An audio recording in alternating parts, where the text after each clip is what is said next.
Bulls Radio Lounge, Bull and the Bartender Show, coming to you live from the 25-foot bunker of the BRL on your Tuesday nights.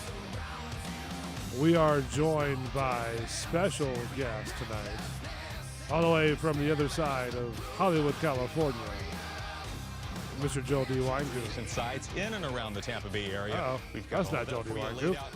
That's a news story that's happened to be playing right now. Let's mute that. There we go. Mr. Joel D. Weincoop, are you there live from Hollywood, California? Hello, sir. I am here in fake Hollywood, California, in an alternate reality beyond the Praxis Zone. That's, what is that? The guy from Las Vegas that did the George Knapp, isn't he? No, that was Zippy Zamzorati. Do you know who George Knapp is? Yeah, he's the brother of Zippy Knapp. Oh, is that what it is? Zippy? I didn't know you had Yeah. a brother named Zippy Knapp. That's weird. Yeah. Let me change the date because it's not March 30th. It's April 6th, actually, with Joel D. Weincoop as a host and Bull as well. I am Bull. And on the other end is Joel D. Weincoop. How are you? Me, I'm doing okay. I'm doing good. I'm busy. I'm keeping editing, and I just got a slew of new copies of my movie, The Craigline Incident, and I'm going to be packaging them tonight. That's right. That's a bunch of those out tomorrow. You got it. Now, you didn't do a traditional, obviously you can't do a traditional where you go to the theater and, you watch it in the theater, which would be great to see. But you did it sort of differently because you actually mailed it out to people, like a good, postal service guy that you are.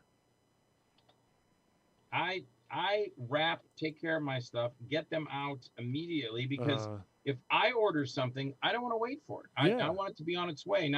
And I've had them, even the bigger, even oldies.com. I called them one time and I go, hey, this is Joel Weinkoop. I was just wondering, I had that Adam 12 DVD. I ordered it like 2 months ago. I was wondering how, and the guy was really rude to me on the phone. He was like, hey, man, we're not Amazon, all right? You'll get the movie when you get the movie. And then he hung up. And I was like, wow. Well, that's no way to treat somebody. Yeah. And then when it came, it was in this like corrugated thing that barely just wrapped around the DVD.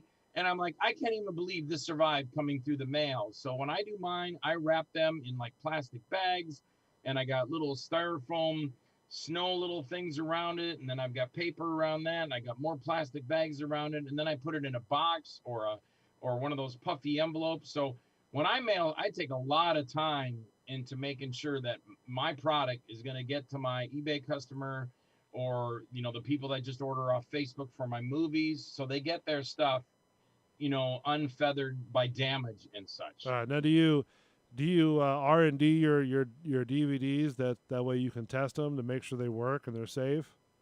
Yes, the only thing, and I can't do this, I could, but then people will go like, well, it's not short wrap anymore. Because if I order 100 copies of, say, the Craigline Incident or the Weinkoop Tales or the Bite, and I've done this always, you kind of have to put your trust in your duplicator to know that they're doing their job. Just like when you go to buy a car, you want to get in the car. You don't say, can I take this car home for the next 15 years and test drive it? No, you got to assume that nice the car test was drive. built right. Yeah. Yeah. So, but if I do any of my private burns, which I have a deal with one of my distributors for some of my movies between my partner Tim Ritter and Ron Bonk at Sub Rosa Studios.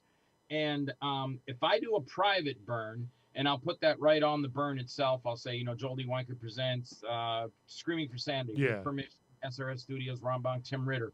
I will put that in the DVD and I'll check it. So when I send it out, and if someone tells me, hey, man, the DVD didn't play, I'll say, try a different DVD player because it works on mine, and I'm not lying to you. Because I had somebody recently, they go, it didn't play my DVD player. And I said, I'll get it back, but I want that one back from you, and I'll give you another one. So I'm going to swap it out, but I want the same one back. Right. Because I'm probably going to put it in my player, and it's going to play fine. But I'll give you another one. I had that same problem. He before we did that, he put it in another player, and he said, oh, I'm wrong. I'm bad. It works fine. Yeah.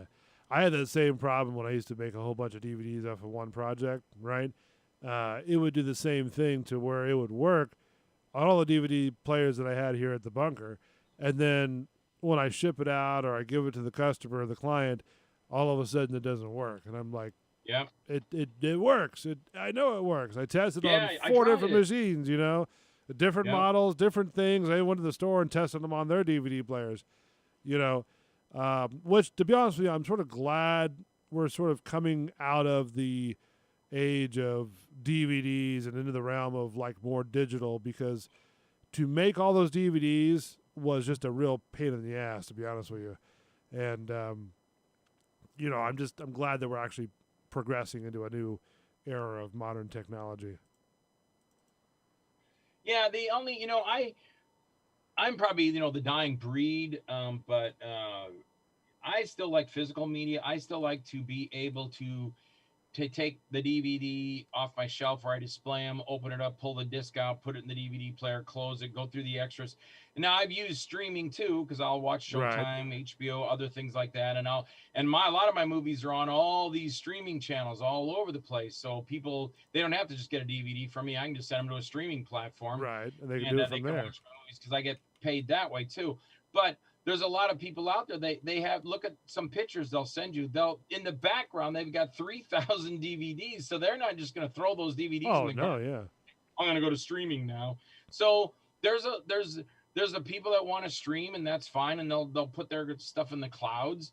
And then there's people that still want their ones. They want to go to the shelf and go, okay, it's an alphabetical order, so it's in the E's. Oh, here it is, Every Day's Man. And then he pulls it out, and he gets to watch his movie. And people are proud of that. They're like, hey, come into my room, look at my collection. When you say to somebody that you have it in the cloud, hey, look at my movies, they're up in the cloud. And then they look, and then you're looking at them like, the cloud, what are you talking? Like in the last Rocky, the younger guy says to Stallone, he goes, I got your phone number, it's in the cloud. And Stallone looks up at the sky like, well, what do you mean it's in the What's cloud? the cloud? I don't know what the cloud, eh? Yeah. I mean, listen, I'm kind of like you, new tech. Like when I got my new iPhone, right? I had no idea, how to do it, how to mess with it. I had to get help. You know what I mean? Because it's not that I can't do it. It's the point that it's something new. Yeah, it's one more thing you gotta, you gotta learn stuff. But I'm kind of old school, man. I mean, Yeah. and even go beyond that, man. There's still people, they want their stuff on VHS. I'll say, yeah, I got it on DVD. I don't want it on DVD, man. I want it on VHS. And there's people that'll go as far as to say, I don't want DVD. I don't want VHS. I want it on Laserdisc. So there is a click for everything. How do you get it on Laserdisc? Yeah, I know. They can, you can buy them. You can still find laser discs like these Sound Exchange and stuff like that. People will go in and they'll, you got it on Laserdisc. I didn't. And then they'll get it on Laserdisc. I really didn't even think that you could even do that on Laserdisc anymore. Yeah, and I think they have Laserdisc burners, so you can actually do that if you want. It's pretty much nothing's out of the question, and everything can be done nowadays. Those things were like a spare tire. That's how big they were in diameter. Like a record. It's like like a record you put on your turntable. Right. It just boggles me how that technology is still there. To be honest with you, it's like it's. I like it though, and that's what you got to do. It's got to be for the people. Just like I said, the one guy. I told him, I go, hey, you want to get a copy of the Craigline incident? He goes, yeah, man, is it on VHS? And I go, nope. And he goes, when you get it on VHS, let me know and I'll get one from you. And I'm like, VHS is going to be twice as expensive as the DVD. And they're like, I don't care, man. I'll give you $60 for it. And I'm like, okay, I got to find my VHS guy and I'll do that. I just haven't got around to it yet. Now, how often do you like have somebody that wants it on VHS? A lot. A lot, really? I mean, yeah, there's a lot of guys. They say, wow. no, I just want it on VHS, and I'll be like, okay, either I've got something of my own still laying around, like my copies of Truth or Dare and Wicked Games and stuff like that were on VHS, and I sold them off, long ago because I mean, it's cool to have them, but I don't display like my VHS stuff is in storage. So you got collectors, like for instance, a good example is this guy Scott Tepperman. He has a gigantic VHS collection, and that guy will buy DVDs, but he's more fascinated with VHS stuff. So his whole collection is all VHS, old school, like 1975, Panasonic type big television screens that that sit on your floor, like they're the size of a coffee table. And that's the mode of some filmmakers, actors, or just collectors They like what it was from the past, and they want to bring that. It's like a time machine. You went back in time and you brought this thing from the 70s into your living room in 2020 because this is what you want to do. When they watch movies, they're like, yeah, we're gonna pop into VHS tonight of BattleBots. And that's the thing, man. And there's a lot of people that do that. That's really amazing because when VHS came out, people were like, "What is VHS? What's going on with this? What do you mean you could put a full movie into a plastic case?" And then now you look at it in 20. I mean, this is back in like in the 90s, and you look at it now in 2021, and most people are like, "What's a VHS? What are you talking about? I don't even know what that is." But it's just, I don't know. It's weird. It's we're in a very strange time, I think. Very strange, era and in our generation because we grew up differently than most normal kids nowadays. Most kids nowadays grow up on Facebook and Twitter and Instagram and all that stuff, and they want to wake up and just post a morning picture of themselves as they're waking up. You know what I mean? And That's true. And it's like, what? Here's some food I ate. Here's some eggs and some bacon, and I ate it. And if I did that, my parents would beat the crap out of me. You know what I mean? They'd be like, "What in the holy hell are you doing there, Chief?" And it's like, well, I mean, it's just I'm trying to post on whatever. I don't know. And I don't know. It's a very strange, weird thing we live in today's society, especially with like one of the stories I had today was that, and I wanted to get your opinion on it, was the one about those two girls in Washington that took off in that Uber driver car. You know what I mean? I don't think I heard this. No, it was last week. And by the way, we're going to be talking to Joel Wynkoop all night long. We're going to be talking about his new movie, The Craig Long Incident, that just came out. He's also in production for The Craig Long Incident 2, The Aftermath, and we'll get into that as well. So I'm going to try to do this thing on, if you go to our Facebook at Bulls Space Radio Lounge, you'll be able to find a way to talk to the show, talk to Joel, and you can chime in on Zoom. Just go to zoom.com and just sign in with the stuff I'm going to give you guys. And that way you can ask him any questions you want. I can bring you on the air, be all live. And that way we can have a nice, cool conversation and talk with him. Going back to the Washington story, there was these two teenagers, right, that decided to steal a 65-year-old Uber driver's car, right? Oh, wow. Yes, they stun gunned him, right? And the guy's like, no, get out of my car. And they're like, no. So they start stun gunning him, and then they put it in drive, and they step on the gas while he's still between the door and the car. Oh, man. And then they swerve the car because they're teenagers and they don't really know how to drive. And they swerve the car, and the door hits a metal pole, and then you hear that bam, like the real loud. And then all of a sudden, when they get into the block, they turn the car so hard that it flips over and it throws the guy head over heels on the sidewalk, and I guess it kills him instantly. But they're not even, they're not even being charged. They have to be on like house arrest to like I think 18, and then they're not even being charged with anything. Isn't that terrible. Insane? That is. I don't get how that went down, that they're not charged with anything. Yeah. What are they saying? Are they saying, oh, they were just children having a good time and it's okay to kill people? Let me see. I got the story right here. Hold on. I'm going to try to do 4,000 things at one time. So this one right here was what's going on here? Okay. Everything's going on at once, and I'm trying to do everything once. I hate everybody tries to make excuses for people. No, if you did something wrong, pay the price. It's not, I'm just sick of that. So two girls ages 13 and 15 have been charged with murder after their botched attempt at stealing a food delivery driver's car in Washington, D.C. on Tuesday, resulting in his death. The man, 66, was making deliveries, and when the two teenage girls tried to steal his car. So it goes on to, let's see, speed on the road, blah, blah, blah. Man, I thought I had the here. Let's see with this guy.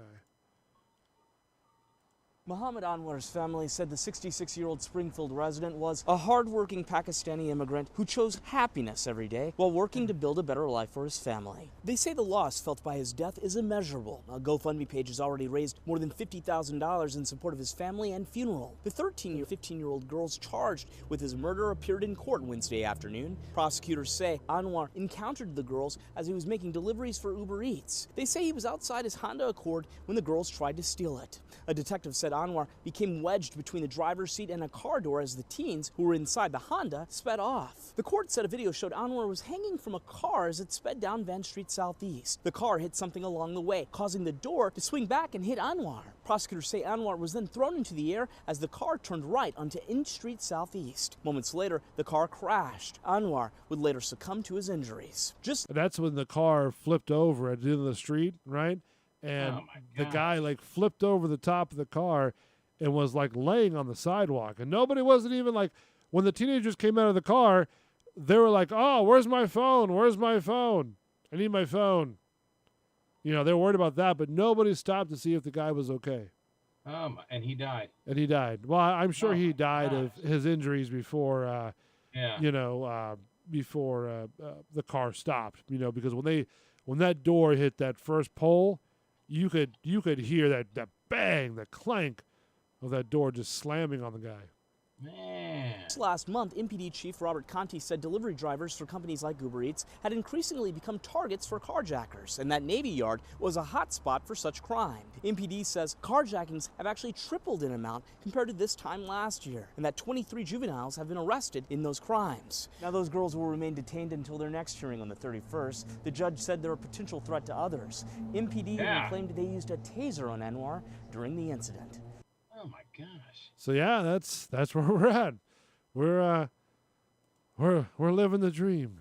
You know, society just lets people off too easy for, my thing was what this world is coming to, because everybody's so afraid to say anything to anybody because they're afraid to get sued. If you go into Publix and you don't have a mask and there's 1,000 people in there with the mask and you're the only person that doesn't have a mask, and I've even done this where I grab the manager and go, that guy don't have a mask. Are you worried about that? No, right. We're not allowed to say anything because he might sue us. You bring a dog into a store, which is and gross. They go, that's my comfort animal. I have to have my dog with me.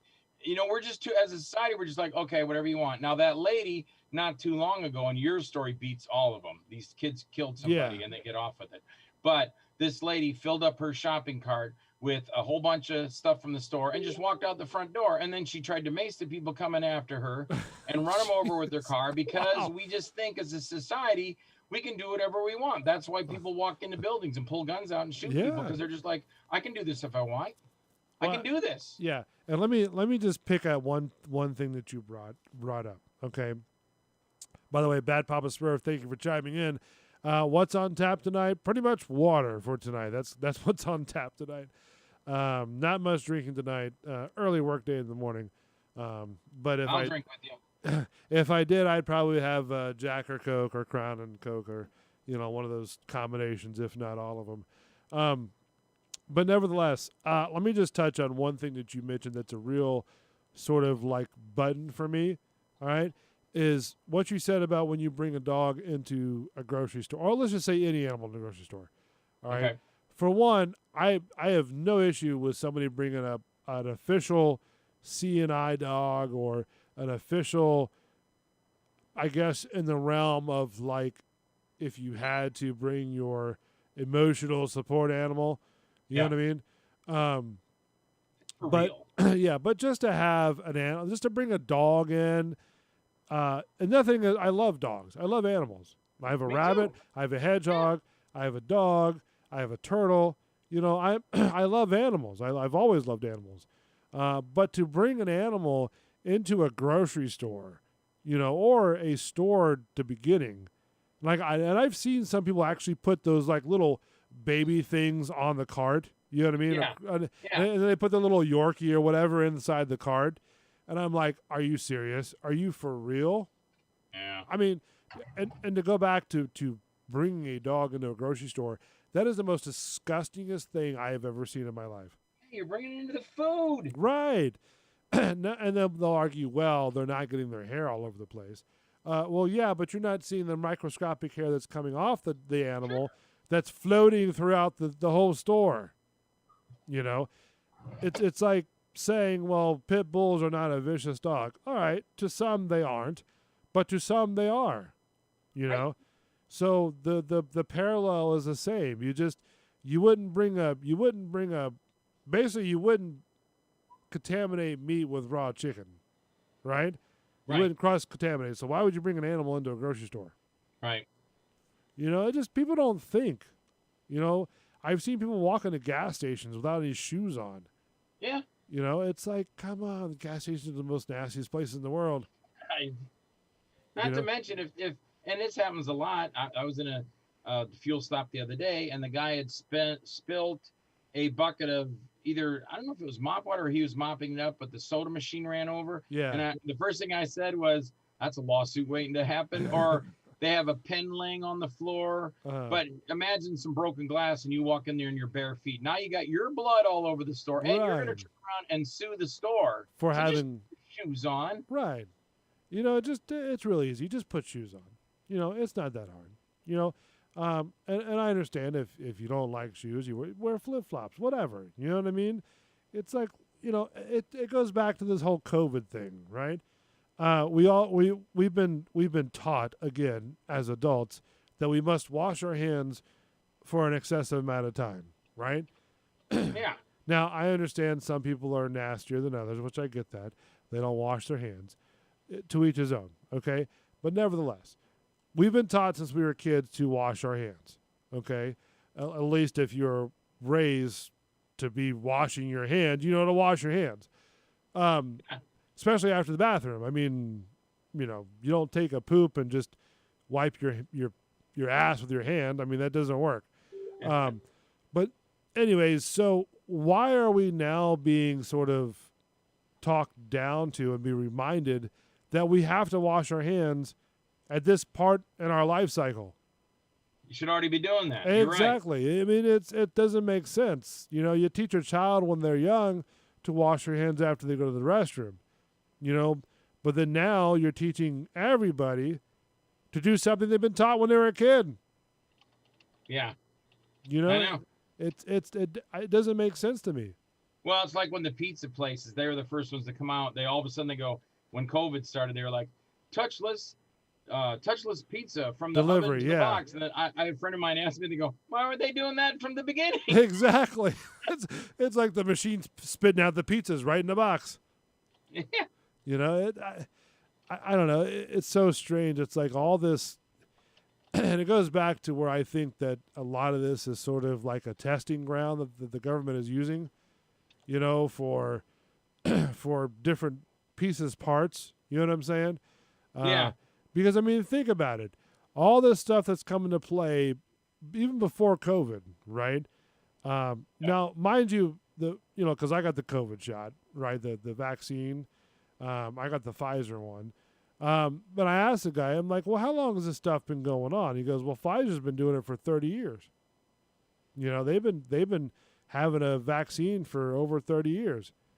And I'm like, oh, okay. And I'm like, well, because nobody really knows about it. So nobody really thinks to care about, you know, I mean, you would think they would have a vaccine for any known virus anyways. But Pfizer's been sort of, you know, sitting on this, you know, for a while until it came out. And I was like, oh, look, now we got a vaccine. But, you know, before all that, you know, people were just going crazy and having fun. And all of a sudden they thought, hey, this Uber Eats is not a good thing, or, oh, this food delivery is not a good thing, or, you know, the Netflix and all this other stuff. You know, this is all horrible. Yeah. It's all going to ruin the entertainment. And all of a sudden COVID happened. And now look at us. You know, now some people haven't got out of their house in over a year and a half. Yeah. It's like, come on. I've been to Universal quite a few times. It's not that bad. You can come out of your cave now.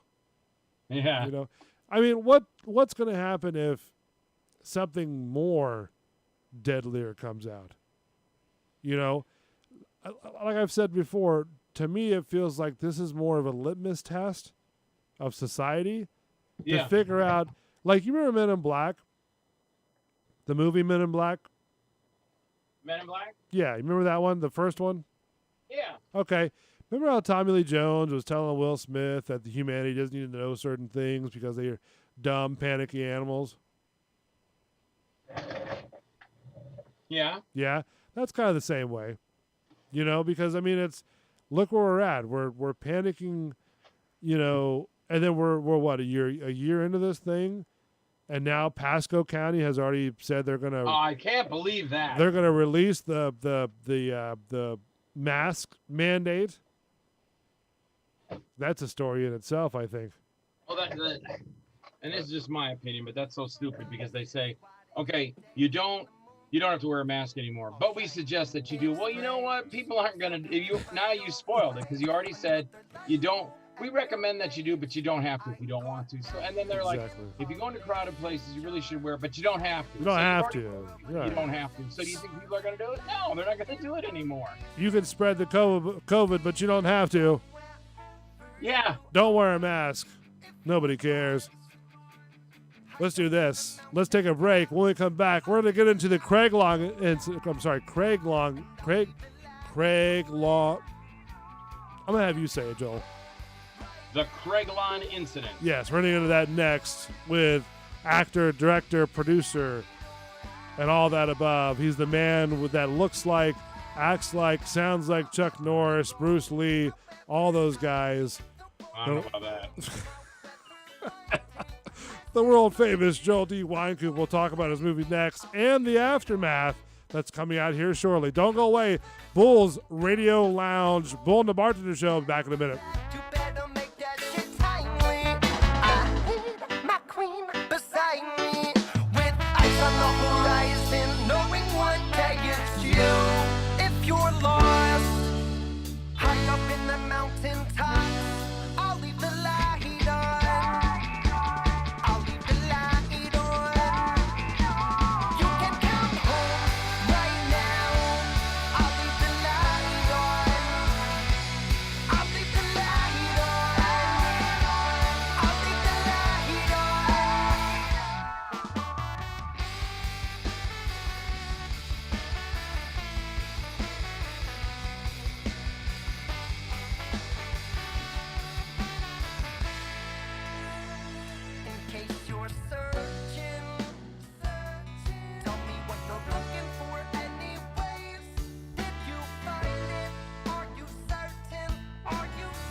Up in the mountain tops, I'll leave the light on.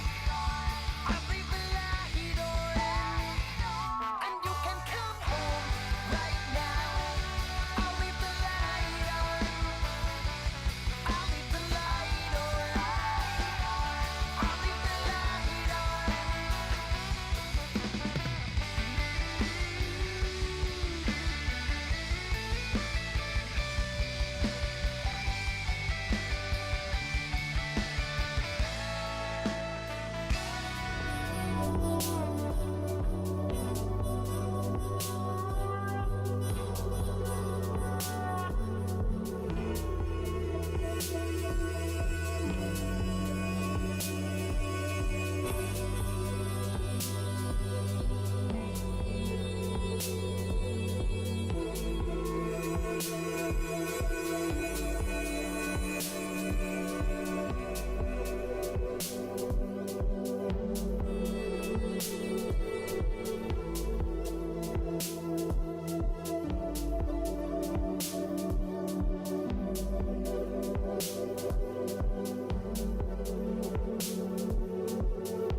wish I never let you go that far away.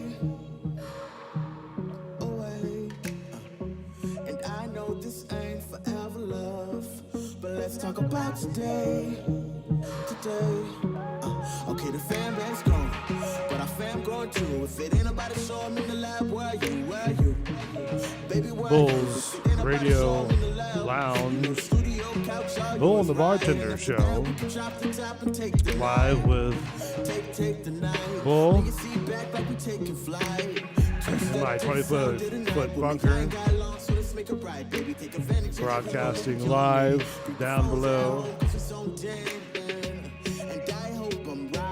If you're wondering how to get on to the show, you can go to youtube.com. Just search Bulls Radio Lounge. You'll see it right there. Hit the live stream.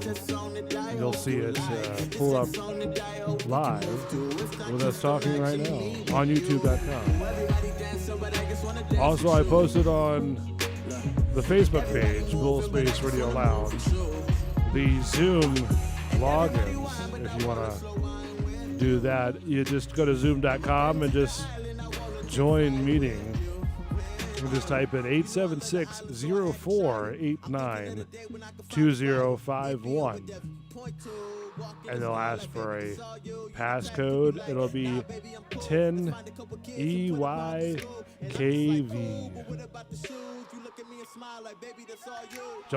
It only works for this show. Once the show is done, then that's it. So if you want to join, just go to zoom.com and just type in those letters I said.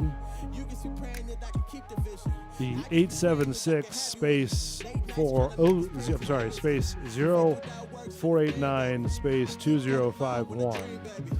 And then 10, the number 10. EY capital K capital V. You better talk to Joel Winecoop. He's going to be with us for most of the show. The Mr. Joel D. Winecoop. Creator, author, mastermind behind such great films as Nakota, Dirty Cop No Donut, Clown NATO, and much more. All the way from Hollywood, California, Mr. Joel D. Winecoop, how are you? Or something like that in that realm of I try to hype you up, man. Of alternate realities. Ultimate realities. That's right. Yeah. There you go. I wish I get that sound bite of him doing that. That'd be awesome. But what is it? The what's the George Knapp sound bite? His intro to his show. Oh. You know, we've talked about that guy. Yeah. Yeah, we talked about him. So before we were supposed to have you on at 8:30, but Mark the bartender had got the Johnson & Johnson shot, you know, for the COVID. Now, you've seen Mark the bartender before, right? Yeah. Yeah. Well, he calls me up and he goes, "Hey, Bull." And I go, "Yeah, what's going on, man? How you feeling? You ready for a show tonight? You know, we talk about fishing. We can talk about all kinds of stuff." And he goes, "No." And I go, "What's wrong?" I go, "What's wrong?" He goes, "Can't do it." I'm like, "Why? What's up?" He goes, "I'm hurting, Bull. I'm hurting." And I'm like, "What do you mean you're hurting? What's going on?" He goes, "I just had the Johnson & Johnson shot." And I go, "Really?" He goes, "Yeah. I'm in so much pain. I feel like there's 400 pounds on my chest right now." And I'm like, "Dude, you'll be all right, okay? You'll be fine. You'll get over this." You know? He's like, "Oh, I don't know. It's. I mean, he sounded really heartbroken. Like he was like a beat down guy." And I'm like, "Man, Yeah. you know, it's like I've never known him to like, you know, not do a show, you know, not feeling good. Usually he's kind of like, yeah, you know, cool." And I'm like, "Hey, you okay? I mean, what's going on?" You know? But yeah, so he got kind of beat down by the Johnson & Johnson shot. That was a little too much for the big Mark, the bartender, to handle, you know. So it's different for everybody, you know. It Some is. people, like, it can really hurt, and then other people just boom, that's nothing. Yeah, I mean, like for me, I don't know if you've got the vaccine or not, but for me, The first shot was just a shoulder soreness. The second shot, same thing, but then the next day I was like, holy crap, that's like, it kind of hit me hard. You know what I mean? Especially Yeah. while I was working. I was like, man, that's crazy, I just And felt then like there's other people. Then there's other people like me that didn't feel a thing and didn't affect me at all. yeah, yeah. So which one did you get? Oh shit, I don't know. I went and did one, and then they scheduled me back in 2 weeks, and I did the other. So I don't know which one that is. It's probably Pfizer maybe. Probably that Ardano one or whatever, because know. the Johnson one is just one, and I Yeah. did two. So I guess that's the M one. Maybe it's the Moderna. I don't know. Yeah. You probably have to look at your card. It should tell you what it is. I don't really care. I don't care. I got a shot in 1968 for something. I don't care. You don't All I care. know is in 1968, I told the doctor I was going, I don't want to die. And he's going, come on, Joel. Batman doesn't cry. I'm not Batman. And then he stuck it in my arm. Oh, jeez. 8. That was probably more like 4 or 5, probably. And then that's. I mean, don't you hate shots at that age? I mean, come on. I know I did. When you're a little kid, all you see is this needle going in your arm, and it's nothing, but you can't convince the kid of that. Hey, this ain't gonna hurt. Screw you, it's gonna kill me. Don't tell me it's not gonna hurt. I'll give you a lollipop. I don't give a damn about your lollipop. Get I don't that want no thing. damn lollipop. I don't want that thing in my arm. No. But so anyways, Doctors should just say, hey, look over there. When you look, they jam the needle in you. You won't even know you got it. yeah, until you feel that bastard going into your arm. Oh, nice, doctor. Oh, you stuck a needle on my arm, you son of a bitch. Yeah. So, so anyways, we're talking to the great Joel D. Winecoop. I've known him for a long time. We go way, way back. When I first started out doing HOS, stage acting. Mind you, when I first auditioned for that, I never knew I was going to get the job. And I got the job, and I go, what? That was my first reaction, was like, what? Are you serious? They're like, yeah. We are. Got the job. Okay, cool. So fast forward, met Joel. He kind of coached me of how to be an HOS scare actor because I had no idea what I was doing. I mean, I've always set things up, but I had no idea what's going on with them. So so then fast forward a little more, we started doing films together. I think we did, what was it? What was the Slasher Weekend? I think Slasher Weekend was the first thing we shot. Yeah. That was a very different but very interesting film. Yeah.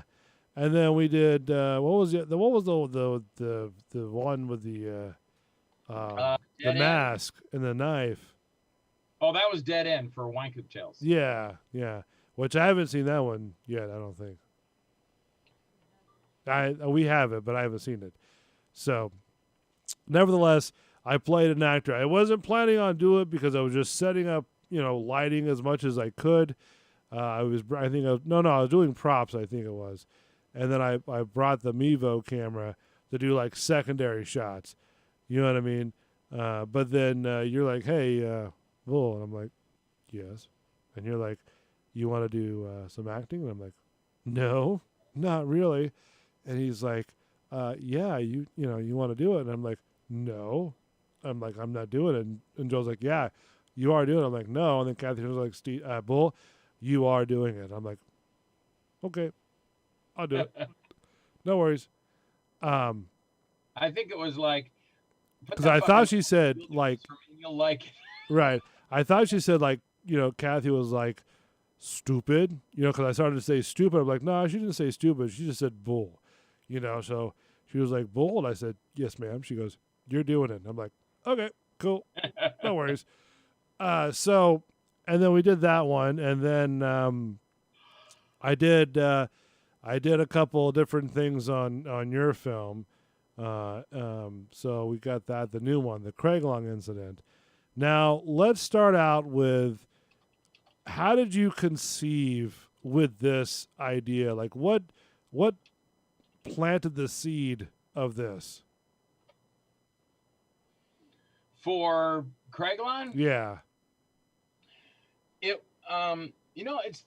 It's funny, Bull, how it all really started, and that's what I wrote every newspaper place here in town. I Uh, wrote all the talk shows, TMZ, just everything, and Entertainment Tonight, even the Pioneer Press in St. Paul, Minnesota. I wrote New York Times.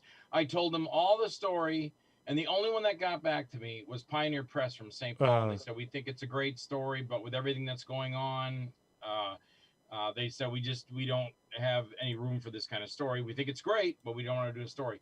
But 13, Channel 8, all that, none of them even wrote back to me and said, go screw yourself, or this is stupid. We don't give a crap. But the thing was, it was close to the night it happened, and we remember watching it on television, and it was almost unfolding like in a movie, because there's a movie out, and I forget where the lady's in traffic at her doctor waiting for her mom or sister to come out, and she's listening on the radio, and they go, and it was released in China. It's making people that go crazy. We hope it doesn't come to the United States. And the next thing you know, the lady looks up and people are running across the street and cars are running people over and people are screaming and they're jumping on people and ripping their eyes out.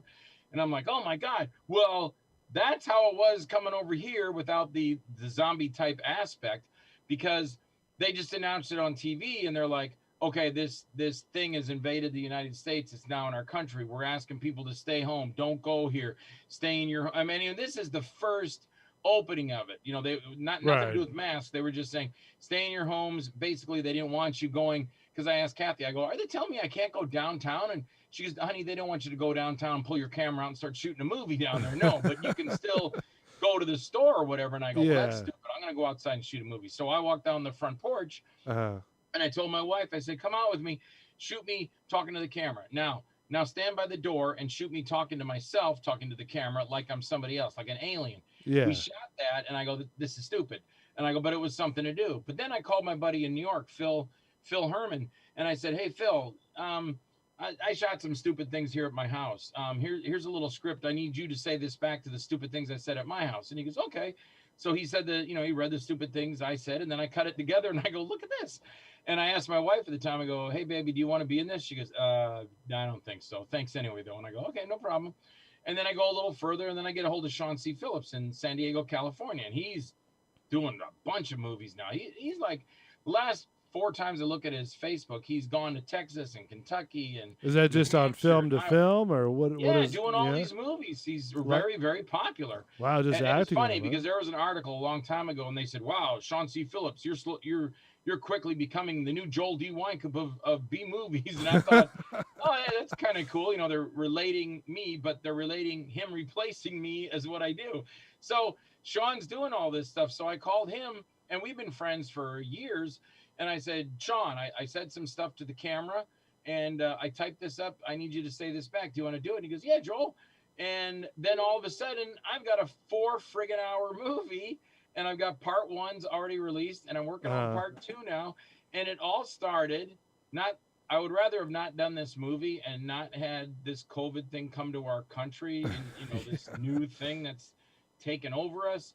But what came out of it for me is I made this, cool little fun movie with a whole bunch of B movie actors that, that have done, like Rick Danford's in it, and Joe Davison from Stranger Things, and Debbie Rochon from over 300 movies that she's done, and Lloyd Kaufman, the president of Troma Pictures.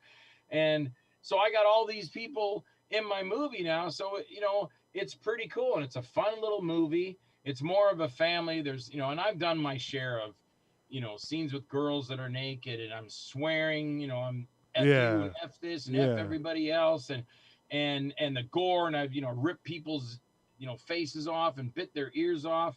This is just a fun movie. I'm just running around with the laser gun doing Star Trek and Star Wars stuff, and we got spaceships and silly little scenes where people argue over, because one guy says, hey man, you wet your bed, and the other guy's going, I don't wet my bed, and just fun stuff like that. And then I would say there's 20 to 30 Easter eggs in this movie. If you are quick enough to catch them, you will see scenes that I relate to, like Plan 9 from Outer Space, or the television Supernatural, or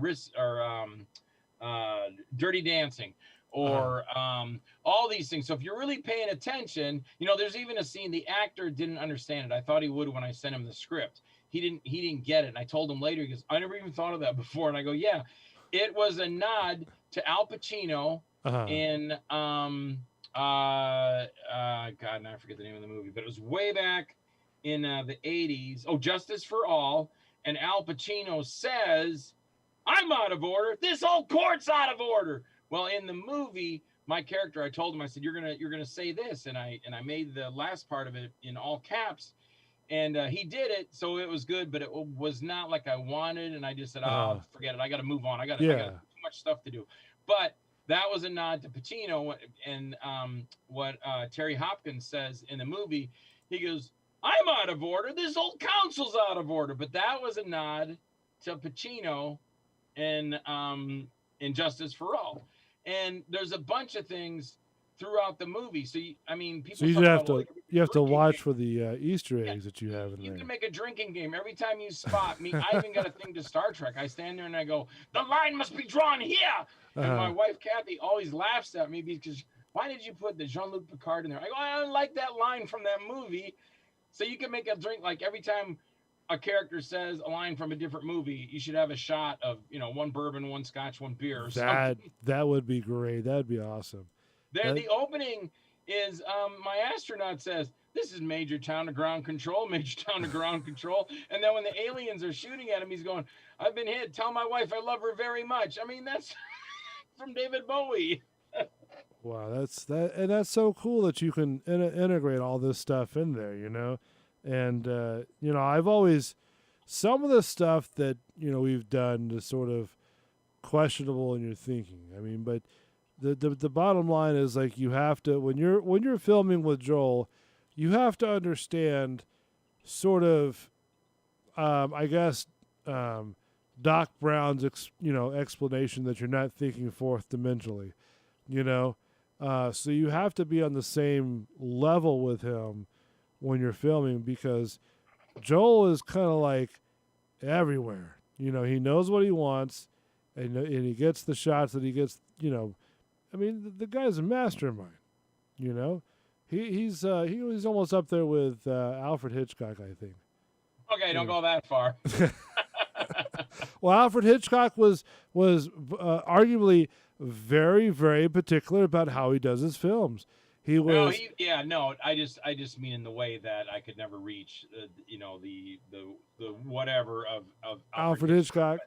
Because Alfred, Hitchcock is of course is awesome. Yeah, and all the stuff he's done and well thought out shots and all that. Now I might try and think of something how to put it together, but I can never in a million years be compared to any filmmaker of that caliber.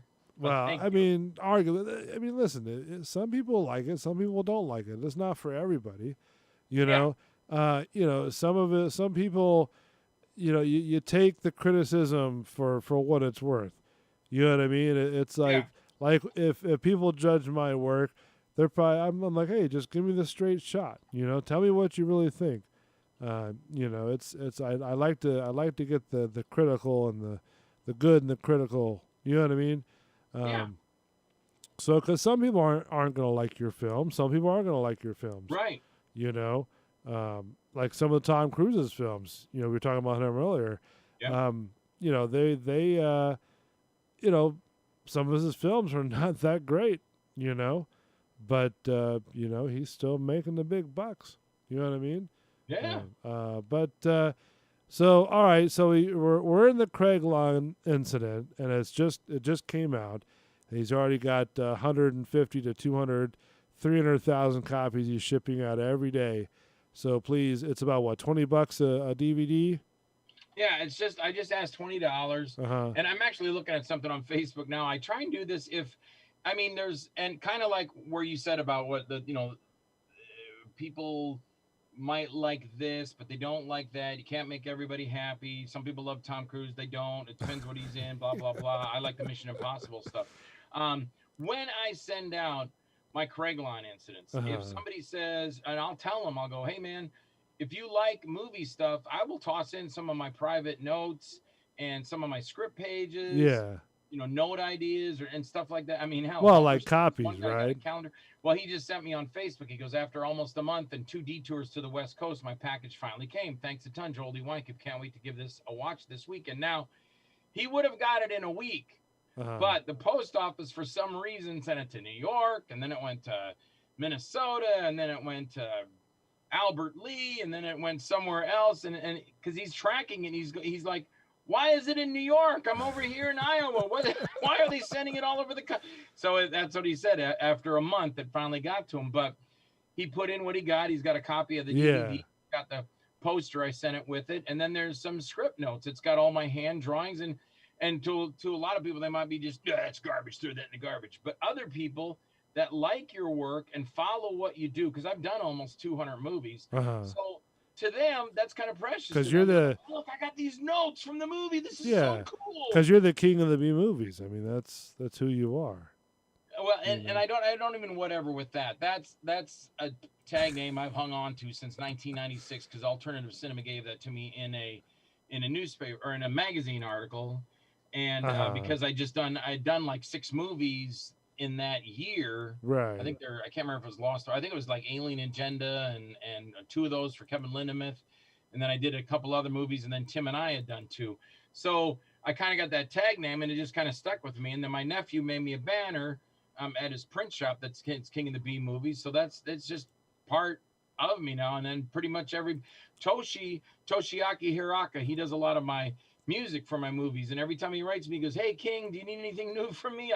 I'm sending a package to Japan to him tomorrow. He did my soundtrack, the opening soundtrack, which is freaking awesome. My wife loves it. And Toshi did that, and Toshi does a lot of independent movies, and he does a lot of big time movies, so it's cool to have him on board. But these little notes and stuff that I'll stick in with my movie, and like I said, he didn't get it for a month because the post office sent it all over the place. He should have got it in 5 days because as soon as I get my order, I package it and I mail it the same day. Opposed to today, I got another 100 copies of the Craigline Incident. I did want to get them out today, but they came so late with FedEx. By the time I got them unboxed and did a little video about it, it was 6:30, and I'm like, I'm never going to make it. I can't package 100 copies and get to the post, so they're all going out tomorrow. Nice. All right. That's cool. I mean, I'm excited to see it, to be honest with you. I'm really, really excited. It's been how long? Okay, so from start to finish, right? Like when you're finally done, right? How long is that? Let's see. Well, in all reality, I started this movie last March when COVID moved into the town. So March of 2020 is the first stuff I shot on my front porch. And as of right now, I was still out, what's today, Tuesday? I was out Sunday night I think I went out about 2 a.m. and I got home around 6.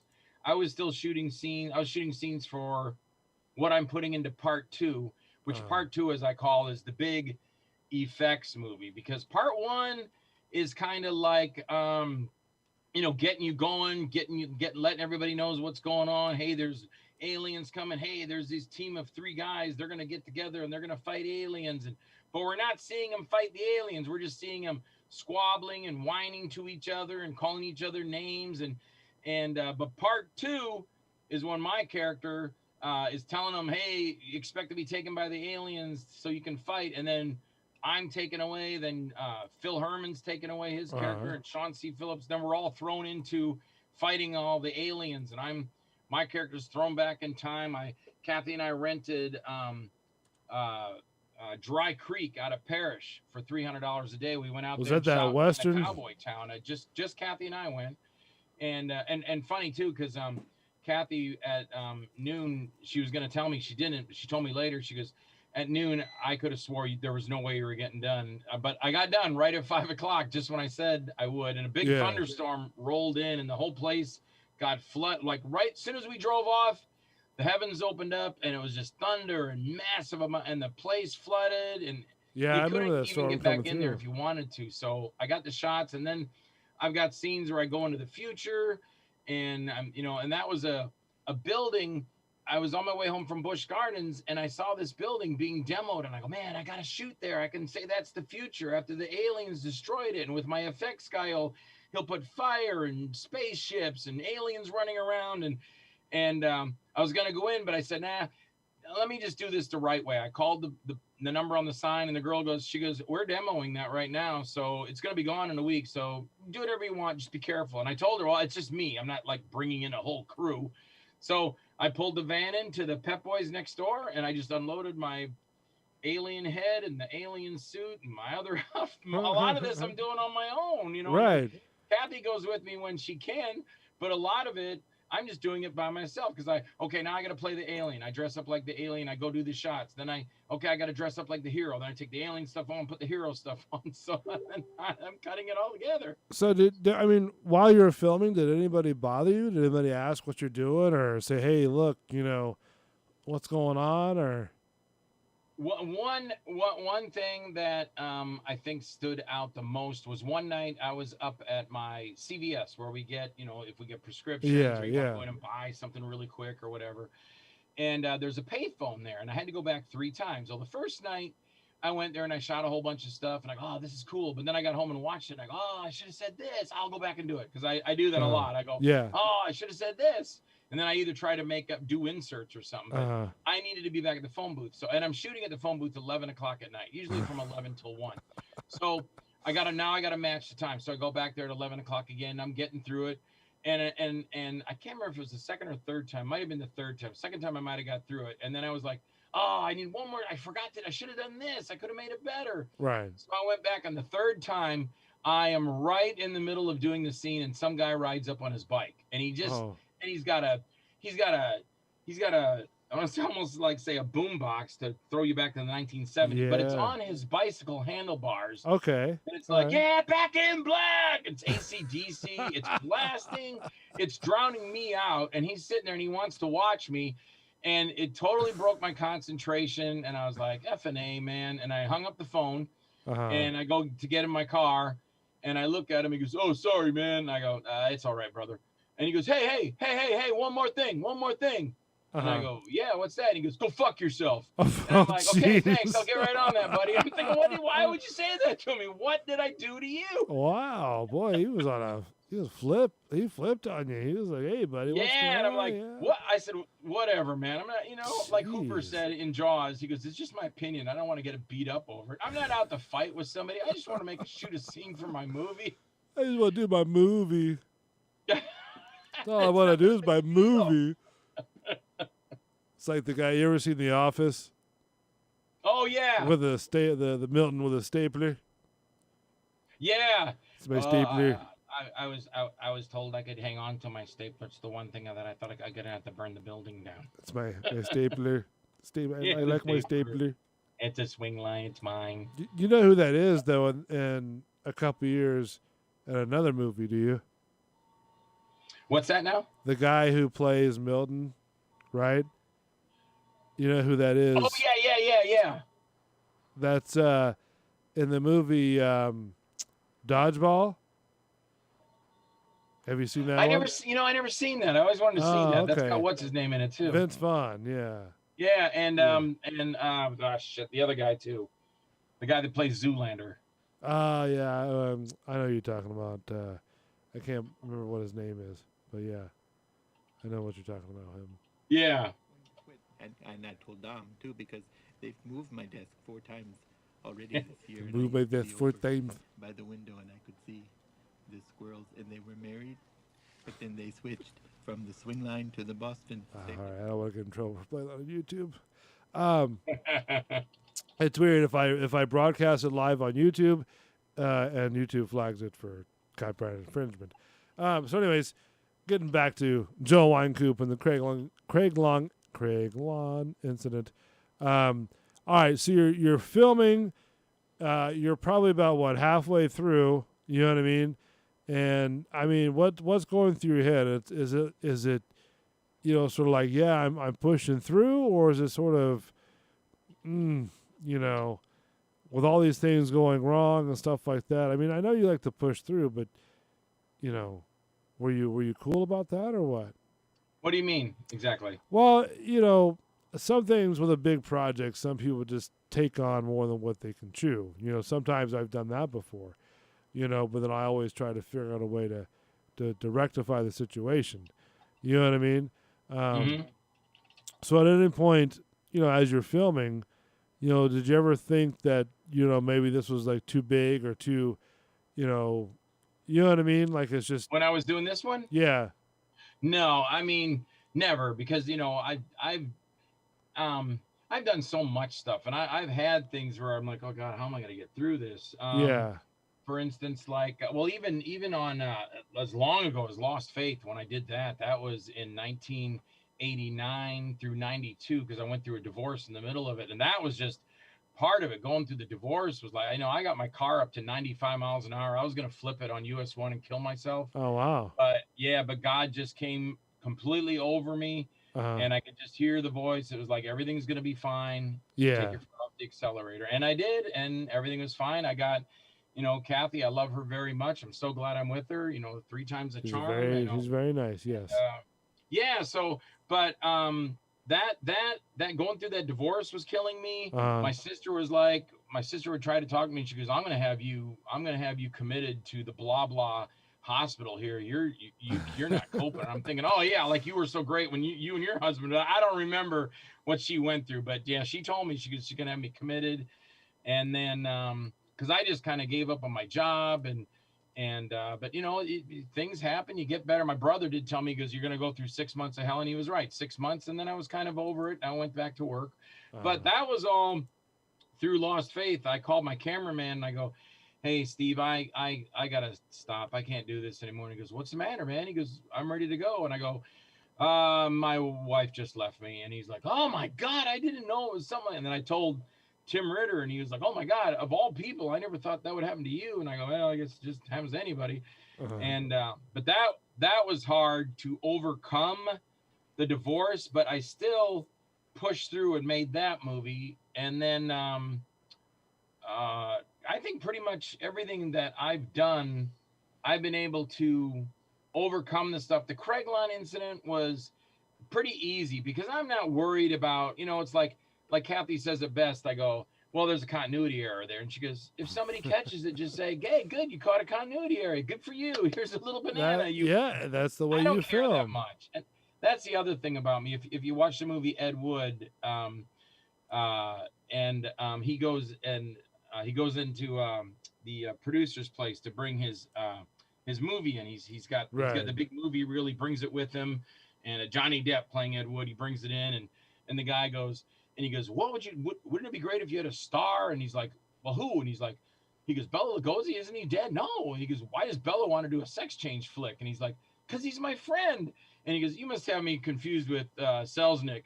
I make crap. I just want some. I don't want to say I make crap, because I want to do the best I can with what I got. But my stuff, compared to like somebody like Nick Naylor, who did The Connection that I play the sheriff in, Nick Naylor takes a whole bunch of time, and he makes his stuff look so freaking good. Right. I don't care that much. I want to have a good time, show you some aliens, show a spaceship crash into a house, and I want it to look hokey. I want it to look like it did back in '68. Yeah, that's all. And I want to make you laugh. So I want, if you're going to laugh at, the storyline, what my characters are saying, some of the effects, that's okay. I'm okay with that, because I'm having a good time. And that's all. That's how you've done all your films like that. At least that I've helped you with. I do that with all my films. Like, you worked on me a Slasher Weekend, Dead End Slasher Weekend. I wanted to do a Friday the 13th. I never did one straight out and out all by myself. Absolutely. I did Creep, Screaming for Sanity, Wicked Games. I did those with Tim Ritter, and we had blood and gore and nudity and all that. But I wanted to go back. I think I even told you that when I did Slasher Weekend, I just want a bunch of blood and naked girls, and that's what we did. And we remember we poured the blood on Ashley, and you were like, Joel, there's not that much blood on the body. I go, I know, that's the point. Even a Nightmare on Elm Street, all that blood that was coming out of Johnny Depp at the time, one of his first things, and people were like, there's not that much blood in the human body. I know, that's the point to the gore. And in Slasher Weekend, we had all that blood pouring out, and so that was a genre in itself that I wanted to do. Then we did Dead End, and I kind of made it kind of like if it was true, if there was a dad and a son that they were out there and they were taking on missions maybe that people would hire them for, and the daughter is kidnapped by a satanic cult, which really isn't that unbelievable, all the shit that goes on nowadays. You know, breaking into the Capitol, holy shit, you know, who'd think that would happen? I mean, it did in the past, I guess, so many years ago. But for them to go out and take on the cult, and they got guns. And so I tried to make that the best I could, but there was never, you know, a lot of people too, there's a thing in this community, and that's sad, where one filmmaker thinks he's better than the other filmmaker. I happen to think I like to group us all into one, because none of us are freaking Tom Cruise, because none of us would be living here. We'd all be living in Los Angeles doing Tom Cruise type movies. Yeah. There's filmmakers here that I'll do something but it'll be above the next guy, and that person's doing something that's above the next guy, and there's the guy above me that's doing something better, and there's somebody above him doing something better, and there's an old art drawing by I think Kirby did it, or it might be Johnny Ramada. It's a drawing of Spider-Man, and he's holding up this big table on his back, and it's got the Hulk, Thor, Iron Man. It's got all these other more powerful superheroes than Spider-Man is, and they're saying, it's okay, Spider-Man, there's always somebody stronger than you. And that's the same way I take it in the movies. There's these guys that do the primo movie making, that they're so clear, and the audio's crisp and perfect, and everything's perfect in it. They will still be laughed out of. Hollywood will still look at them and go, that's a piece of crap, get out of here. It just doesn't. So why do you try so hard? You try so hard to say, look how great I can do, but you know what? But don't you think it's sort of like ego too? I mean, you know, you're an independent filmmaker, and you kind of have to have sort of like a little bit of ego. You know what I mean? Like I like for me, I mean, I protest that I don't have an ego when I do these shows, but I sort of, you know, comically do have an ego, like anybody else, because you kind of have to, you know what I mean? Whether it shows or not. I mean, sometimes, like when I've worked with you, I kind of see your ego coming out, you know what I mean? Which is cool with me, you know what I mean? I'm cool with however you want to film, you know what I mean? Honestly, I think it, you know, someone said, like, I can't remember, somebody said something about, they were like, they said something about me about, it wasn't the t-shirt, because I knew I was in Iowa one time. I flew to Iowa to shoot a movie. I mean, the production company flew me to Iowa, and I was wearing one of my t-shirts, and it says, give the part to Winecoop, he can play anyone. That's true. And another actor was there, and he goes, oh, I've got a t-shirt with me on it too. And I go, oh, do you ever wear it? Well, or I think it said something like, he goes, I got a t-shirt, but I would never wear that. And I go, why? He goes, oh, well, you're advertising yourself on your shirt. I go, excuse me, do you have an agent? He goes, well, yeah. I go, does your agent advertise you, that you alone are working for their agency? He goes, no. I go, mine either. But you know why? Because they have 3,000 actors there, and they can't take. Randy told me at Ben's, she said, Joel, I don't have time to talk about you. I got 3,000 other actors I got to worry about. If you want to promote yourself, do it yourself. So that's why I made those t-shirts. I promote myself, and I get a lot of attention from all the shows I've done, all the t-shirts I've had. I've got a bunch of people wearing my t-shirts all over the country because they've bought them from me. So it's all about, you've got to be able to promote. If you just sit back and don't promote yourself, you will never become nobody. You'll be just nothing. Because even Tom Cruise, if you don't promote yourself until you get to the point where people are knocking down your door to ask you to do Mission Impossible 6, forget it. You're not going to get it. And that's, if anything, if you just sit around and go, yeah, someday I hope I'm a great golf pro. You know what? You're never going to be an effing golf pro unless you pick up a club and hit the little ball around the court until you get good. That's how you become. You want to know how you get to Carnegie Hall? Practice, my friend. Practice, yes. So, and then anybody that goes, oh, you must have an ego because you do such and such and such and such. Really? Because everybody's got a damn Facebook page, so they must have an effing ego too because they got a Facebook page. Here we go. See, I've seen the worst of Joel's ego. It's no, I mean that's straight up. When people say stuff like that, they act like, you know, they're whatever, and I think about it and I go, You have a Facebook page. You put up how you work out and how you get a six pack and your body's so beautiful and you're so gorgeous. And chicks do it all the time. Here's my breasts. Look at them. Don't my breasts look nice? Look at my short skirt. Look at my legs. Look between my legs. Oh, Look at me, look jeez. at me, Well, look at easy, me. easy. You Oh, know? easy. Wow. Holy, wow. Red light. Brakes, my friend. Brakes. Holy crap. Well, you get the point. Yeah, no, we got it. But, well, yeah, because there was one guy. I can't remember his name. But I say chicks, but guys do too. They got Yeah. muscles all over. And That- there's nothing wrong with that. But, you know, when someone says, well, you're feeding your ego's coming out. And they act like they're not doing it, but they put their pictures on Facebook and go, look at my six pack. You can Look bounce at a my basketball off six of that." pack. Yeah, rock hard ass. Ooh, yeah. Yeah. The peacock chest. Ooh, yeah. Yeah. But that's everything, man. All your talk shows on late night. If those guys didn't go on the talk shows and talk about their movies, nobody's going to go see them because nobody's talking about them. That's true. You got to do that.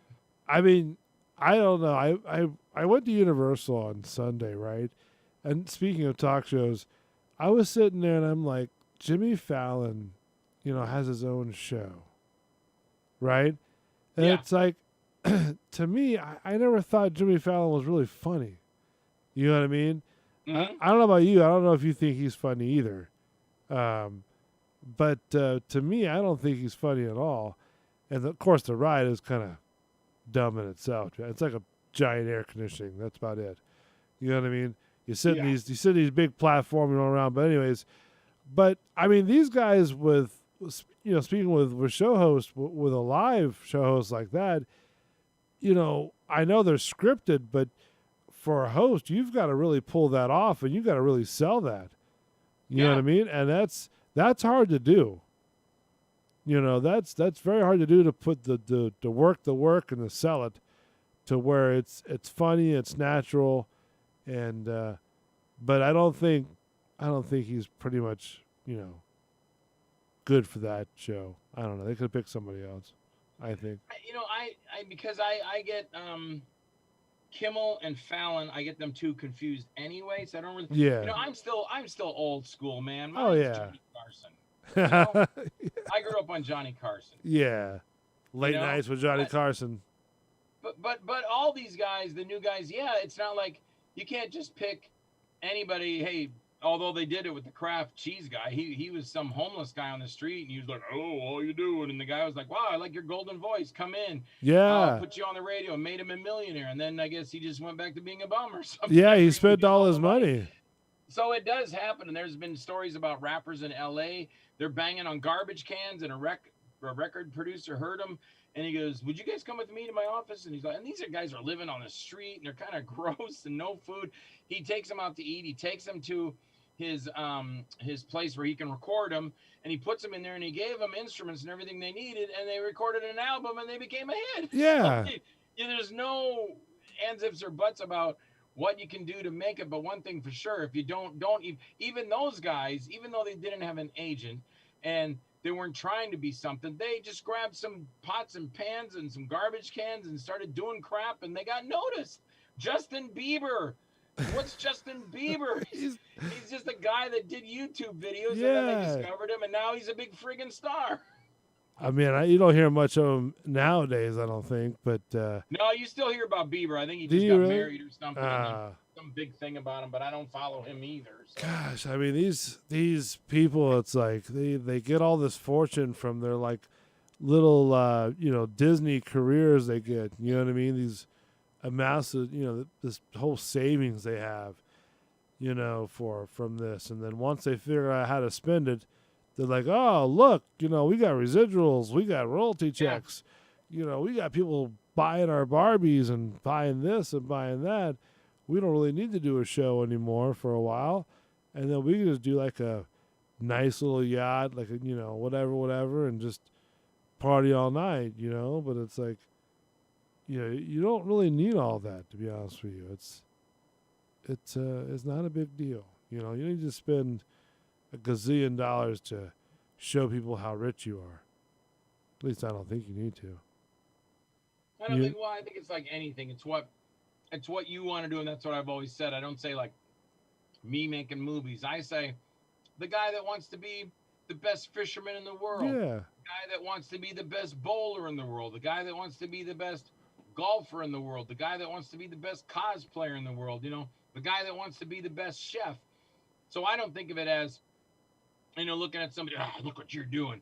Because everybody does it. If everybody didn't do it, they'd just be dead. Because everybody's good at something. So even if the guy that's working at McDonald's, he wants to be the best McDonald's employee he can possibly be. Good for him. That's awesome. Yeah. You know, I mean, I have no problem with anybody wanting to make a career like the retail or whatever you want to do. I mean, that's if you want to sit there and work there for 20 years, then go for it. But I don't know. It's like I said, the world has changed, but we went really off topic with the movie. So how long, like how many days was it, like from I'm sorry. with filming? I know, see, I got ADHD or whatever. I get way off track. I apologize. No, we got it. Well, like I said, here it is. We're in April. Yeah. And I think I'm finally done with part 1. Uh-huh. And now I'm starting part 2, but part 2 is basically, I would say 99.9% done. All I'm doing is waiting for some last minute effects from Australia to come back over. And that guy, he's been turning this stuff over to me like almost overnight, maybe a couple days. The recent one is, it's a week went by and I go, hey, Gerardo, anything going on? And he was like, I'm really busy. I'm now he's making a movie in Australia. And okay. And so I'm taking a, kind of a back door to that. Just like if I was doing something and someone says, I got plenty of people that are like, hey, can you make a movie with me? And I go, dude, I got like 4 lined up, man. I can't yeah. You but, can't. That's so a it's lot been to a add. whole, throughout the whole year, right up through now, I've been shooting all the time on the, the Craigline incident, getting the first stuff done. And then now, like I said, it's wrapped and 2's pretty much wrapped, but there's still scenes I want to do for part 2, because if it falls short, like if it's 90 minutes, I got to drop everything in the timeline. And if it falls short, I want part 2 to be 2 hours also. One guy told me, he said to me, he goes, Joel, part 1's 2 hours. He goes, is part 2 going to be 2 hours? Because when I went to see Kill Bill, I feel like I got ripped off because Kill Bill 2 wasn't as long as Kill Bill 1. And I go, you know what? I will make sure that does not happen. Part 2 will be 2 hours also. Wow, look at that. And you get your money's worth. I think you get your money's worth. Yeah, I think so too. I mean, it's well worth it because I mean you're getting a piece of history. It's not many people can play the many faces of Joel Wynkoop. I mean, it takes a special person to do that, and I think Joel's pulled it off quite well. I've seen him, doing HOS, and I've seen him doing all that, and he's very profound and very passionate. All right, so you're done with all the filming, and then now you're editing. Let's walk us through the process of that. How did that go? And I mean, did you have a hard time doing that? Oh, what, the editing process? Yeah. Well, people make jokes about me, and that's okay, because I can laugh along with them. I have not mastered anything except for Movie Maker. It is the only thing I edit on. And everybody's like, Movie Maker? Dude, you should have old Premiere. technology, man. That's you like... got to get Premiere, and you got to get this and that. And I go, dude, I do not have the patience to learn Premiere. I have enough. But I tell you one thing, I've mastered Movie Maker because I've had other filmmakers here when we could get together, and they'll watch me edit on Movie Maker, and they go, dude, how can you do that? I can't even believe you edited an entire movie on Movie Maker. Nobody makes a movie on Movie Maker. It can't be done. You're the only one. Yeah, exactly. So I think that's pretty cool because I had one guy, Andrew Allen, stood behind me and goes, I can't believe you can do this on Movie Maker. I cannot believe you're putting all these things in that movie on Movie Maker. And see, like for me, I have, which one? Let's see what I have on here. I have Final Cut Pro, which works, for me, it works great because I used to edit on the Sony Vegas, right, back in the day. Yep. And I'm like, oh my God, this is horrible because it's like you're trying to build the space shuttle. And I'm like, I'm just trying to put a fade in there. I'm trying to do this. I mean, it all looks good, but I just don't have the time to sit there and, And that's what like Adobe is, where you can sit there and like add filters to it, and add layers and layers, and you build it Yeah. up, and you do little special effects and stuff like that. And I'm like, oh, that's cool and everything, but I don't have the time to do all that mess. You know what I mean? It's it's a crazy thing. So, Well, that's the other thing when there's guys that'll be like, oh, it's gonna take me 3 years to get this movie out. I don't know.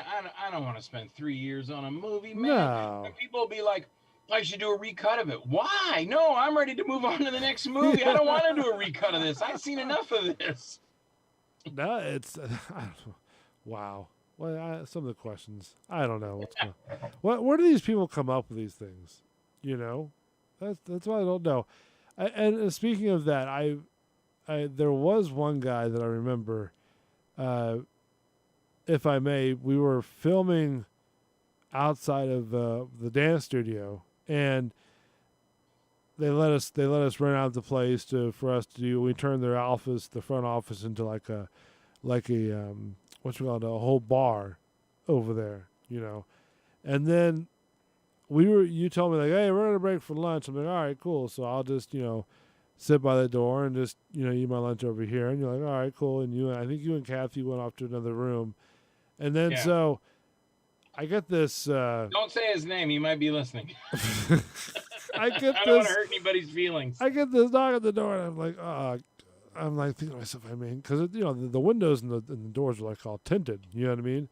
Because Yeah. it's a dance studio, and I'm like, oh, okay, maybe the person will go away. Maybe they get tired of it. So I'm like, all right. So I'm sitting there, eating my lunch again. I hear this, this stuff, and I'm like, oh, jeez. I'm like, so I walk in the door and I'm like, hello, yes, sorry, we're breaking for lunch. We'll be with you shoot. Oh, no. I'm like, yes, sir. He goes, this is such and such. And I go, such and such? He goes, yeah, this is such and such. And I am here for Mr. Joel D. Winecoop. I go, okay. Well, guess what? You could stay down here for Mr. Joel D. Winecoop, and we'll call you when we're ready for you, buddy. Have a great day. And I locked the door behind me. It's like I wasn't trying to be a dick, but when you sit there and tell me that, and your ego speaks louder than what your body language is speaking, especially if you're, oh, can I say that? Ooh. I don't know if I could say that. I don't know if I could say what he was wearing that day. Oh. Yeah. Well, the thing was that day, and I think you saw it in my face because, in fact, it was funny too because one of the guys that was there was going for lunch, and he goes, "Joel, you want me to bring you and Kathy back something?" And we told him, "Yeah, get this for me, this for Kathy." And then he came back with nothing, so I pretty much starved all day, and so did Kathy. But whatever. But at that point in the day, I think we had worked so hard. I don't know if we shot anything yet, or we were just setting up. But I was exhausted. I think we shot some stuff, and I think we were could shooting see that out. in my face. Yeah. I was like, Steve, we're just gonna sit here and close our eyes. Well, I don't know who Steve. Watch, you were like, yeah, man, no one's gonna bug you, Right. and that was the attitude you took for me. Yeah, I mean, I didn't take it for you. I mean, we let go of the Steve guy before we started filming. I was just playing, the security for you. You know what I mean? Yeah. As Bull, so. I mean, this guy came up, and I even informed you, and I'm like, hey, man, you got this guy over here. He's, whatever. He's Mr., I'm special Tom Cruise type of guy, and, and I should be, kissing his ever-loving feet as I walk into the, studio of bliss right before everybody else. Maybe I should, put some flowers on the floor as he walks across the floor. Maybe that'll help him out, I don't know. I mean, he could. It just got to me. It's like, hey, look, I'm such and such, and I'm here for Mr. Joel D. Wang. I'm okay. Well, don't get your panties in a wad, buddy. You'll be all right.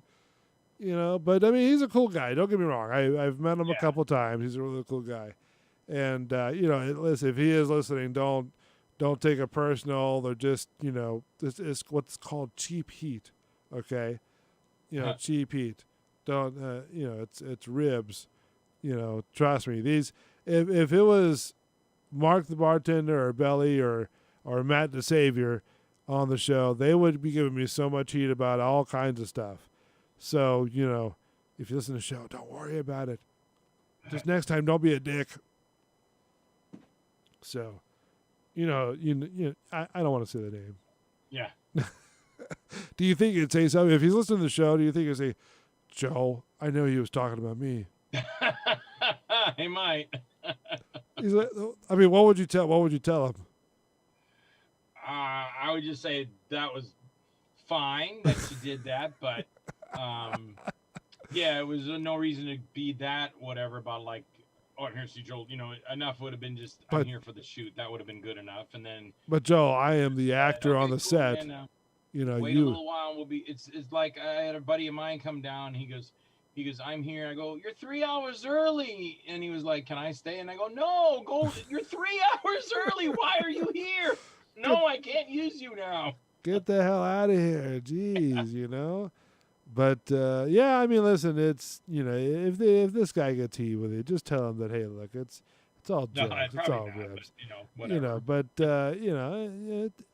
like that one person, the Kelly, what's her name? Kelly, whatever, that got butthurt about whatever was I don't even remember what even happened, but she got butthurt because you weren't you were talking about something on the show you were doing with Bulls Radio Lounge, and she got upset about a movie or a film that you weren't promoting or something like that, or you were trying to promote. No, I've since seen her off and on, and I know probably in her heart of hearts she probably had a bad day, and people were saying mean things or whatever, and because I posted something on her page, she got upset that I put that on her page. Yeah.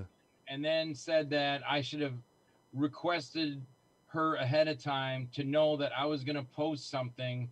And then she said it had nothing to do with her, but it did have to do with her because I was going on a radio show to talk about her, and I thought she would like to listen. So she got very upset. And then do you think that was her ego going on?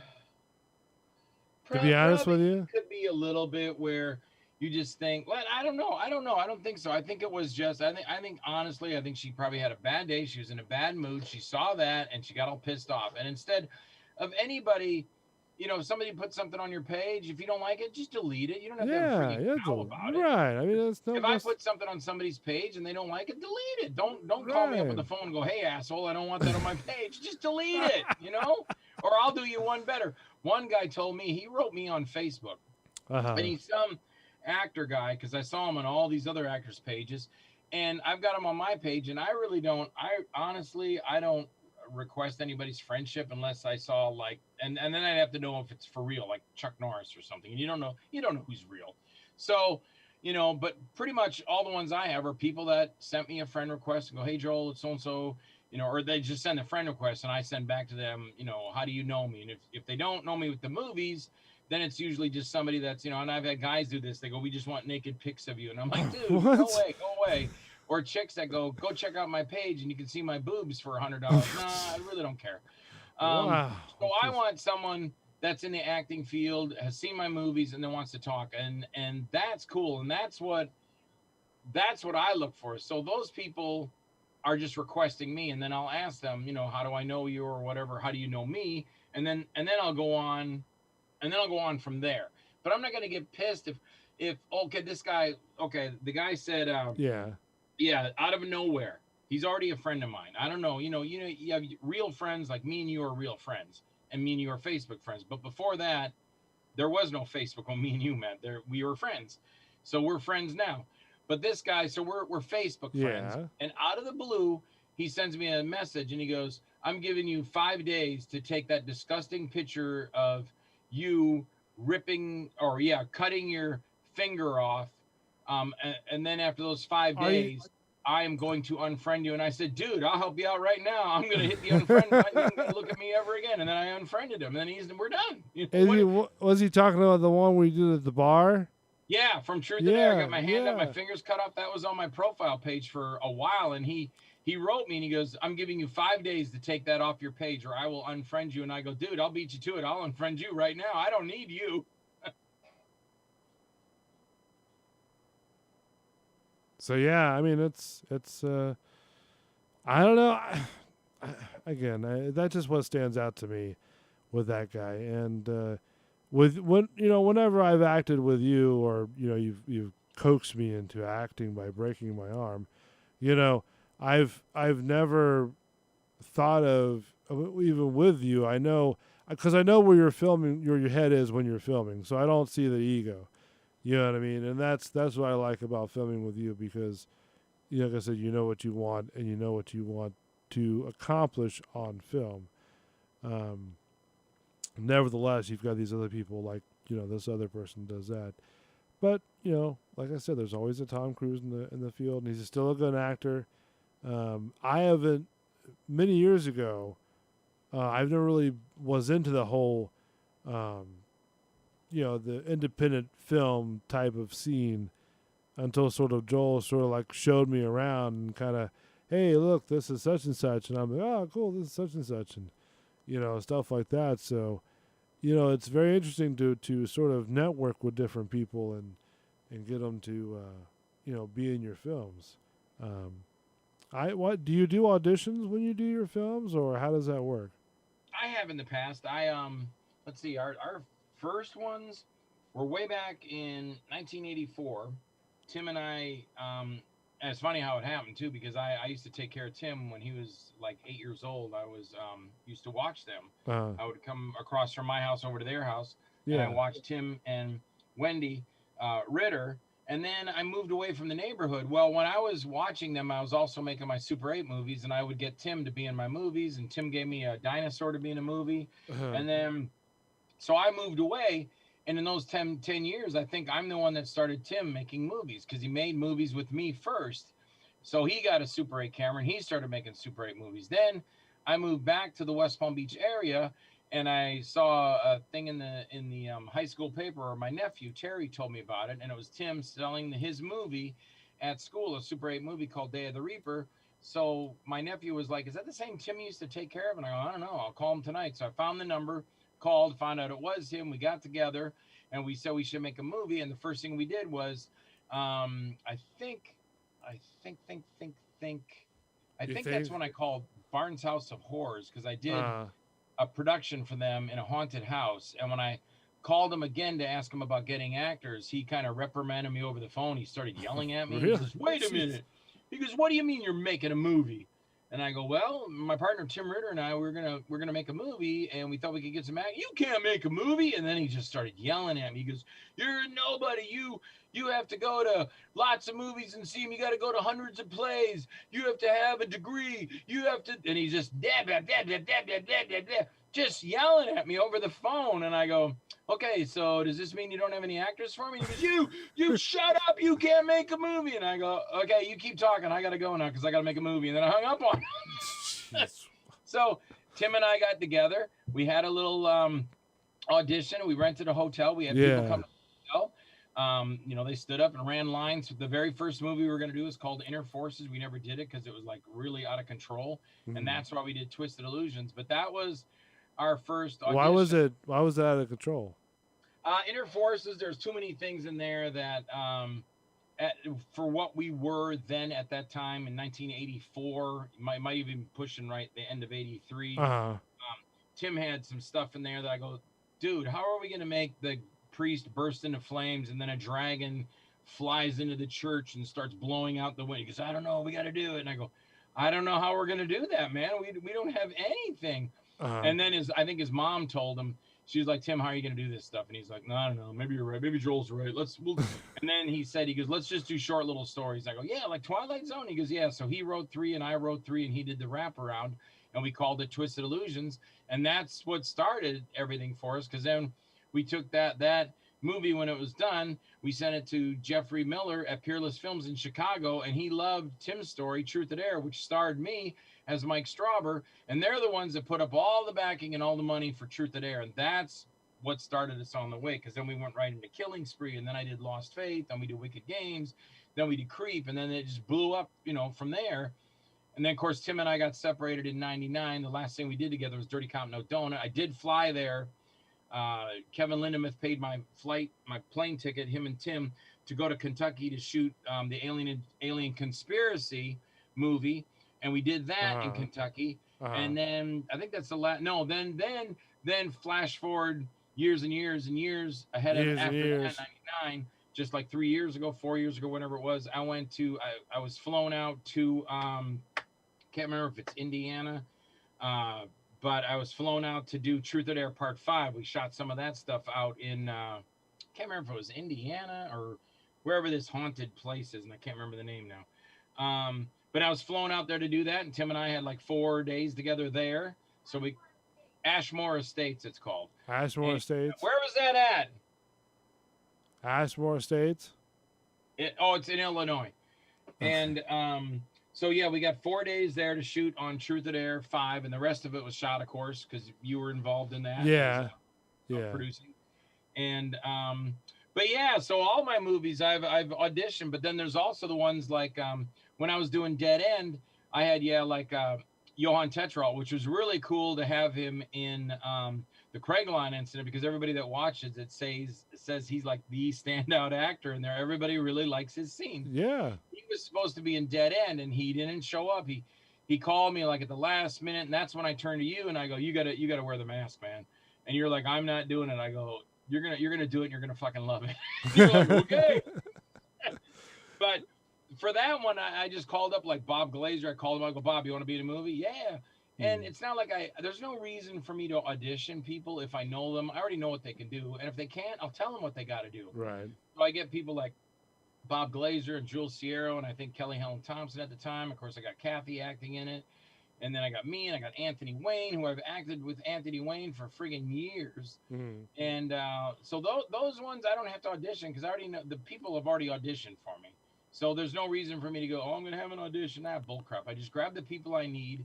If it's somebody brand new to the business that's never done anything, I might say, yeah, well, I need to see how you handle these lines or whatever. Otherwise, you can just get somebody where you're going, okay, I need you to say this, buddy. And they're just like, not get, I will get you. Okay, man, that's good, but I need you to say it like this. I'm going to get you. I'm going to get you. I'm gonna get you. Okay, dude, this is not working.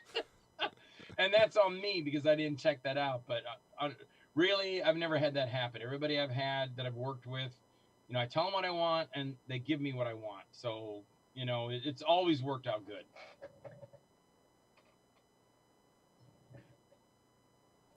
And then there is the times we had one girl that she threatened to kill me. She threatened to kill Tim Ritter, and she threatened to blow up his apartment. What? And to bring a bomb to our house and kill me and my whole family. Wow. So you do get those people occasionally too. What do you do in that? Like, what happens? She was very mad. She was in Lost Faith, and she was great on Lost Faith, and did a great job. But when it came time, we were doing the movie Creep. And I think, and she worked with, he's the producer of the Go-Go's. I can't remember his name now.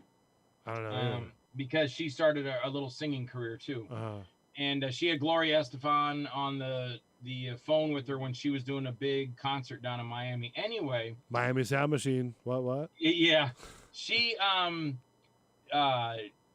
took a role in Creep, but she wanted to do something at the end, and Tim didn't understand, and she thought she was doing it. And I told Tim, I go, she wants to be on a chair, and she wants it after the credit roll, and she wants it to be all about her. And he goes, what are you talking about? And I go, that's what she wants out of the movie. She thinks you're going to let her do that, or that we're going to let her do it. And he's like, we're not doing that. I go, well, she thinks she is. And anyway, she got really, when she found out that wasn't going to happen, she called up Tim. She goes, I'm going to come over there. I'm going to blow your house up. And I'm going to kill Joel. I'm going to blow his house up too. Oh, jeez, wow. So for a while, we were like, God, is she really going to come after us or what? So man, you pissed off somebody. Yeah, well, you know, in this business, if you get the, I know a bunch of actors now. There's one guy in particular. He just cannot stand me, and all he does is go around and badmouths me all the time. Really? And there's another guy that recently that he just demands that he be in your movies, and he's gone through a good circle of filmmakers, and none of them can stand him because he demands. He goes, "I need to be in your movie. I'm good enough, and I want to be in it." And you'll be like, "Dude, you really don't fit this role." And he goes, "I fit any role. What thing is that to say to somebody? They don't fit the role." And you don't. I don't fit a lot of roles. I don't get mad at filmmakers. I just go, "Oh, you know, that's cool. That's, you know, you understand that's Hollywood too." Yeah. I mean, I guess I'm sure they say something to kind of get all that stuff taken out, right? I mean, you know, can't really have that wouldn't look right on TV, basically. You know what I mean? Yeah. You know, so I don't know. It's crazy. Yeah, the whole business it's a nutty business. What you got to do is find people that you can trust and work with, and that's who you should concentrate on. And then really don't, you know, you can, you make the movie for other people to be entertained, but don't get so caught up like you have to make the greatest movie in the world so everybody else will like you. Because you know what? I don't care what you shoot on or how pristine it looks and how crisp the audio is. Yeah. All that, it can still be a piece of crap. I know a guy that invited me to his house, and I was in the movie, and he goes, "What do you think? Don't you love that sound?" And I go, "I can't hear what the actors are saying. The sound is too loud." Exactly. Turn it down, dumbass. Oh yeah. Because when you're watching the movie, I want to hear what the people are saying. I don't care that there's crickets in the back. Listen to those crickets. Aren't they crisp? What is the actor saying? That's what I want to know. Oh man, this has been fun. So it's always a pleasure talking with you, Joel. You have no idea, and I want to thank you so much for joining our show, man. Hey, listen, check out is it JoelDWinecoop.com? Actually, I do have a website. I use Facebook more. I hardly even check my website, but you can see a lot of my movies on www.joeldwinecoop.com. Okay. But a lot of people can reach me just on my Facebook page. I got you. People that, you know, reach me on my Facebook page. All right, let's support Mr. Joel D. Winecoop and all his projects, his endeavors, especially this one. You get the Craiglang Incident for $20 per movie, which is a steal, right? And then you can, if you want to pre-order or however you want to do it, you got to message Joel about that one. That way I don't want to say something, you know, that put him on the spot. But check out and get ready for the Craiglang Incident 2 Aftermath, I believe, if that's correct. Yeah. So hopefully I'll be able to watch it myself, you know, one day. We'll get together tomorrow. Yeah. Everybody else is doing it, but I don't get, you know, it's okay. Yeah, it's all right. I got you, buddy. So, no, I just had to order. I ordered. I've never ran out of movies this quickly before. Winecoop Tales came close, but yeah, because I got a free copy, don't I? Yeah, well, you know. But I was an executive producer, right? Ooh, yeah, you got to put air in my tires, but we'll see. Fix my carbonator with the fluxiomator, and if you can do all that for free, we'll see about getting you a free copy, buddy. Oh, wow. Okay. I see where this is going. All right. Yeah, sure. Do your own goddamn special effects, motherfucker. Now, listen, check out Joel D. Winecoop's The Craiglang Incident. It's out now everywhere. I mean, listen, just message him on Facebook. Go to his Facebook and just say, hey, look, I want a copy of this. I heard about it on Bull and the Bartender show on the Bulls Radio Lounge channel. And I want to see this film. I want to see what the hype is. I want to see this guy fight some aliens. You know, I want to see aliens invade Tampa. Well, the big thing is, too, man, and you'll see a lot of Tampa spots. If somebody gets it, they're going to go, oh, that's the such and such. That's such and such, you know, around Tampa. Right. That went out and shot during the whole pandemic. I've been at that payphone before. Ooh, you know. Well, not exactly a payphone, but I don't want to go any further than that. Let them find out on their own. But the whole thing is, the whole movie was shot this whole from the beginning of the pandemic, and Yeah. the way I shot it safely. None of the actors were together. The only ones that were together were the people that lived together, and the rest were all, somebody would shoot something in Vegas, or somebody would shoot something in California, somebody shot something in Minnesota, somebody Right. shot in Japan, and they sent me that footage, and then I cut it together. So my character in Florida looks like he's talking to the guy in Japan. Now everybody's done that in their movies, so I'm not saying I created anything new. I'm just saying mine was a complete full 2 features shot during the pandemic, when it's very hard to get around and do stuff. Yeah, that's true. Very, very, very true. But you know what? You did it. You accomplished it, and you did it all by yourself with Kathy by your side, running the helm. You're just powering the boat, in the direction of where you want to go, my friend. And that's what makes your movies unique and spectacular.